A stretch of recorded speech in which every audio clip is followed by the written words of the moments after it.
هم جيل يبدع ويبتكر، فلديه إرادة لصنع مستقبل أفضل بابتكاراتهم التي يتحدون بها المستحيل. التقينا معهم لنتعرف على فريقهم الذي أطلقوا عليه اسم أكوا فوتون. البداية كانت في سنة 2013. كانت عملت مسابقة محلية في مصر هنا لتصنيع غواصة مصرية بإمكانيات تصنيع غواصة بحيث إن أنت تقدر تصنع كومبورت عادي وتقدر مكونات مصرية. وبعد كده الغواصة دي هدف إنها تنزل تحت المية لأعماق مثلا توصل لغاية 10 متر بحيث إنها تعمل مهمات معينة تحت المية. الفريق بدأ المسابقة في الأول كان لسه الناس كحاجة لسه جديدة عليها. كانت أول سنة الناس كانت أول مرة بتحاول إن هي لسه تصنع غواصة وكانت بتحاول بتفشل وكده. مع الوقت ابتدى التيم مستواه يتحسن وابتدى ان هم يصنعوا غواصه اسرع توصل لاعماق اكبر. وكل سنه هنا في المسابقه بتتطور بحيث ان كل سنه يطلب منهم طلبات جديده بحيث الطلبات الجديده ديت تبقى اصعب، مثلا يخليه ينزل عمق اكبر، يخليه يعمل مهمات اكبر. انا كنت تيم ليدر. التيم ليدر هو الفكره منه ان هو يوفق قسمين التيم. قسمين التيم هم قسم ميكانيكا وقسم كهرباء عشان يطلع البرودكت دوت. ايه اللي حصل من ساعه ما بدانا في 2013 لغايه دلوقتي؟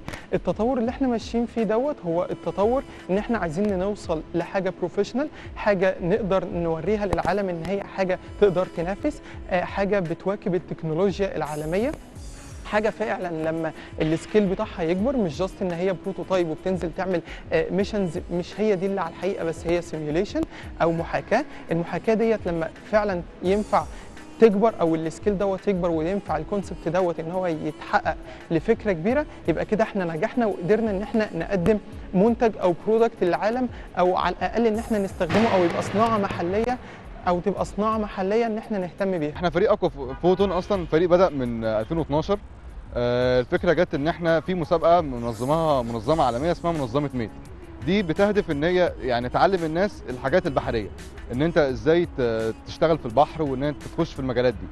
فكان في فريق اكوا فوتون كان اول فريق في مصر يعتبر قرر ان هو يشترك في المسابقه دي، وراح دخل في المسابقه كان من اول الناس، وبداوا ان هم يعملوا التيم بتاعنا.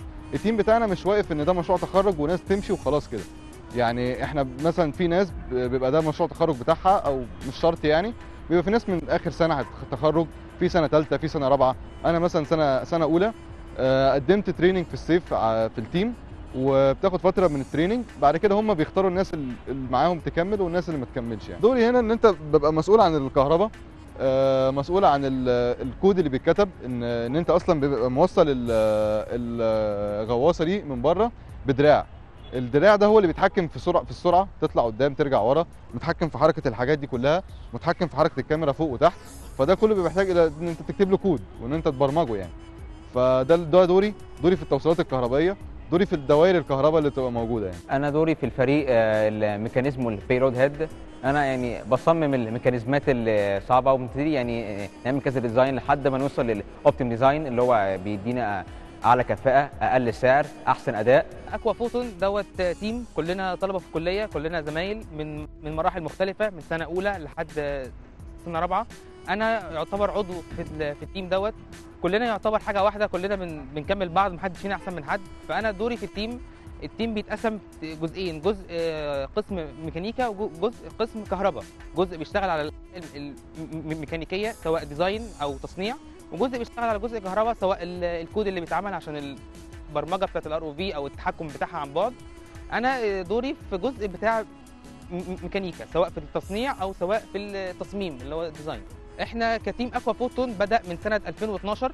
من سنه 2012 حتى الان بنشارك في كل سنه في مسابقه عالميه تبع منظمه اسمها ميت، مقرها في امريكا. المسابقه دي بتتعمل بشكل عام للفئه بتاعت الغواصات دي اللي هي ار او في. مسابقه بتتعمل في البدايه في مصر على مستوى مصر، ثم بعد كده المرحله اللي بعدها على مستوى العرب، ثم المرحله اللي بعدها انترناشونال على مستوى العالم. دوري فريق اكوا فوتون ان انا مسؤول عن الار، وان انا بعمل الديزاين بتاعه وبصنعه. الار بيبقى مسؤول ان هو يمسك حاجات في المسابقه ويحركها من مكانها، او ان هو ينقل حاجه يطلعها لي فوق على سطح الميه. انا اول حاجه ببدا بان انا بشوف الحاجات اللي انا درستها واحاول ان انا استفاد منها واحاول اطبق منها حاجات. تاني حاجه ببدا اطلع على الفرق التانيه العالميه نفذت ايه، وانفذ حاجات شبهها. احنا الفريق بتاعنا متاسس سنه 2012. كل سنه الفريق بيتغير لان في ناس بتتخرج منه وناس بتيجي مكانه جديد. أكثر من 5 سنوات وفريق أكوافوتون يطور في مشروع الغواصة التي شاركوا بها في أكثر من مسابقة. الفريق اللي بدأ في الأول لما شارك هنا في مصر قدروا إن هم يحققوا مركز أول على مستوى مصر، اشتغلوا في أمريكا. وهناك في أمريكا كانت فرصة كويسة جدا للطلبة. الميزة في كده في إيه؟ إن الطالب الدراسة عندنا في الكلية للأسف أغلبها نظري، إنما هو ما بيصنعش حاجة، أو حتى لو بيصنع أجزاء صغيرة.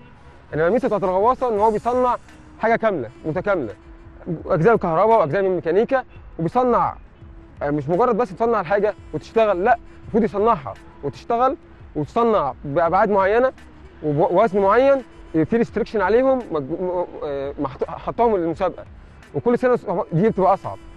وبعد كده هم بيسافروا هناك لما بيروحوا يشاركوا مع فرق في أمريكا وكده، الطلبة نفسها بيبقى هو حاسس إن هو عمل المنتج ده قدر ينافس بيه، وبيروح هناك سافر في أمريكا بينافس فرق من جامعات مختلفة على مستوى أمريكا، وبيقدر إن هو يحقق معاهم مراكز كويسة. المسابقة دي احنا كل سنة بنشترك في المسابقة اللي بتتعمل على مستوى مصر والعرب. كسبنا فيها الحمد لله. بعد كده رحنا أمريكا في 2014، خدنا مركز هناك، سابع على العالم تقريبا. كنا يعني كان التيم الاول هو اللي كان سافر في المسابقه دي. طبعا كانت اضافه كبيره جدا للتيم، وكنا مثلنا مصر هناك وكنا ادينا بشكل كويس. يعني هي المسابقه الفكره ان انت في مينا في كاليفورنيا، المينا ده بيطلب منك ان انت عايز تقفل فالف ماسوره، فتقفلها وتفتحها، يعني بحيث ان انت تغير ماسوره او كده. فاحنا كنا طورنا الموضوع ده، يعني احنا عندنا هنا الجزء ده بيخش يركب على الماسوره يفتحها ويقفلها، بحيث ان ده يساعدك ان انت كمان تشتغل في المينا. يعني ليها يعني ابلكيشنز كتير جدا. يعني بالنسبه لتيم اكوافوتون، تيم اكوافوتون اصلا بدا سنه 2013. بدا دخل مسابقه في 2013. كانت الفكره منها ان هي بس ان هي مشاركه، وبعد كده بدانا ان احنا ننافس. اول ما بدانا ننافس هي كانت في 2014 دخلنا وجبنا مركز هنا في الاقليم.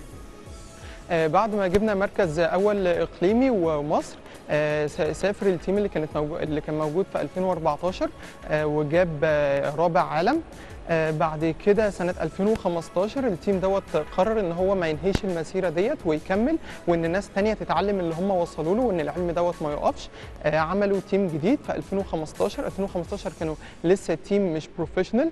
2016 دخلنا وجبنا خامس في المسابقة الإقليمية وتاني في المسابقة المصرية.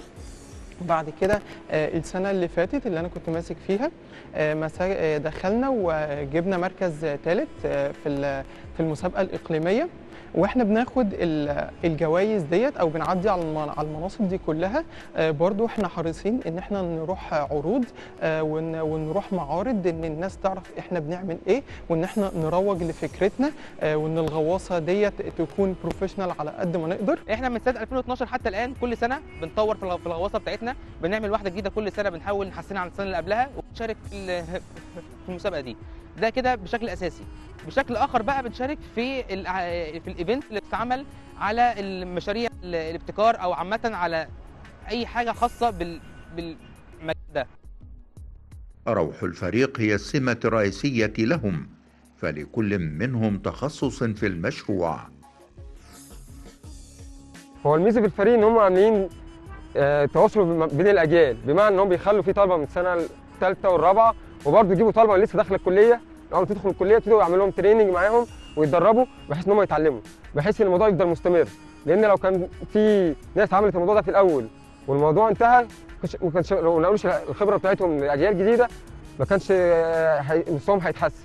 انما هو الفكره ان هم عاملين ان هم بيدربوا ناس من الاجيال الصغيره بحيث مستواهم يزيد، وبحيث ان هم يقدروا ينقلوا الخبره. الفكره كلها ان اصلا يعني كل سنه او كل سنتين احنا بنعمل غواصه جديده مختلفه تماما عن اللي قبلها، وكل غواصه بيبقى ليها مميزاتها وبيبقى ليها يعني الحاجات اللي هي تقدر تعملها.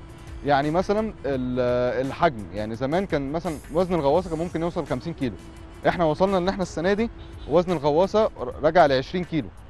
فدي بتبقى وبتعمل نفس المميزات ونفس كل حاجه، فدي بتبقى برضو يعني اضافه جديده. في غير بقى الاضافات اللي احنا عندنا بتبقى مثلا في الكهرباء، بنطور في الكهرباء في المانيبيوليتر، الحاجات اللي ممكن تعملها الغواصه، فدي اللي احنا بنطور فيها، يعني بنطور في الحاجات اللي هي جوه الغواصه، يعني مثلا ازاي نخليها تستخدم يعني تدي قوه سرعه اكتر، العزل يبقى اقوى، تنزل اعماق اكتر، تعمل حاجات اكتر، يعني حاجات مختلفه عن اللي قبلها.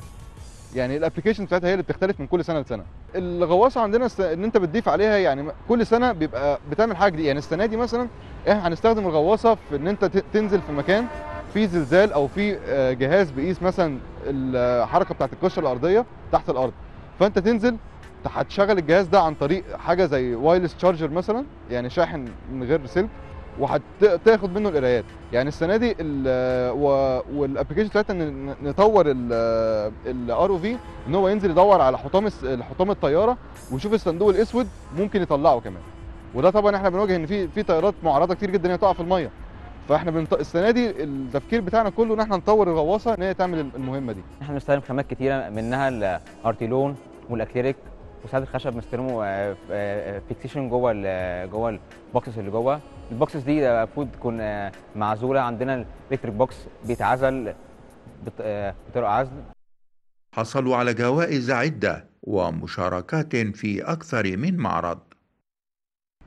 احنا تيم اكوا فوتون بنشارك من سنه 2012 حتى الان كل سنه في مسابقه عالميه تبع منظمه اسمها ميت بتتعمل في امريكا. المسابقه دي هي مختصه بشكل عام في الفئه دي من الغواصات اللي هي ار او في. احنا من سنه 2012 حتى الان كل سنه بنشارك في المسابقه، كل سنه بنحاول نطور من الار في بتاعتنا، بنعمل واحده ثانيه، بنحسن من السنه اللي قبلها سواء كفاءه او اي حاجه خاصه بيها. دي بالنسبه بشكل رئيسي المسابقه اللي احنا بنشارك فيها، والحمد لله بنحقق فيها مراكز عاليه. على سبيل المثال بسنه 2014 تاهلنا للمستوى العالمي على مستوى العالم وفزنا بالمركز السادس في سنه 2014. بجانب المسابقه دي بقى احنا بنشارك في ايفنتس كتير اللي هي خاصه عامه بالمشاريع او بمشاريع الابتكار بتتعمل هنا في مصر. على سبيل المثال اقرب حاجه شاركنا فيها كان الاي دي اللي هو يوم الهندسه المصري، وفزنا الحمد لله في كمشروع بالمركز الثاني في فئه الروبوتات. شاركنا كمان من فتره قريبه جدا في كايرو انوفيشن وفزنا من ضمن محور مشاريع التخرج. المشروع بتاعنا فاز فيه. فالحمد لله بنحاول بقدر الامكان كل سنه او دايما يعني نحاول نشارك في حاجات كده، نحاول نثبت نفسنا كتيم اكوا فوتون، بنحاول نوصل الار في بتاعتنا او الحاجه اللي احنا بنعملها تبقى قريبه كمنتج صناعي اكتر ما من هي فقط تدخل بيها مسابقات او كده يعني.